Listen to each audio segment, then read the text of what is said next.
शिंदेंकडे गृह, अजित पवारांकडे अर्थ, देवेंद्र फडणवीसांकडे कोणतं खातं? पहा यादी. राज्य मंत्रिमंडळाचा विस्तार 15 डिसेंबरला झाला. महायुतीच्या 39 आमदारांनी मंत्रिपदाची शपथ घेतली.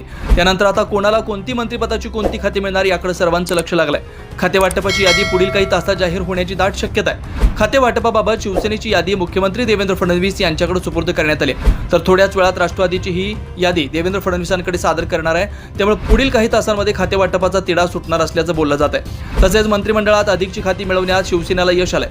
गृहनिर्माण आणि पर्यटन ही 2 नवी खाती नव्याने मिळाल्याची सूत्रांची माहिती आहे. एकनाथ शिंदेंकडे गृहनिर्माण, अजित पवारांकडे अर्थ. एकनाथ शिंदे स्वतःकडे गृहनिर्माण खातं ठेवणार असल्याचं सांगण्यात येत आहे, तर अजित पवार अर्थ खातं सांभाळतील. देवेंद्र फडणवीस स्वतः गृह खातं घेतील, तर राष्ट्रवादीच्या आदिती तटकरे यांची पुन्हा महिला आणि बालविकास कल्याण या मंत्रिपदी वर्णी लागण्याची शक्यता आहे. कोणाला कोणती खाती मिळणार? भाजप गृह, महसूल, सार्वजनिक बांधकाम, पर्यटन, ऊर्जा शिवसेना, नगरविकास, गृहनिर्माण राष्ट्रवादी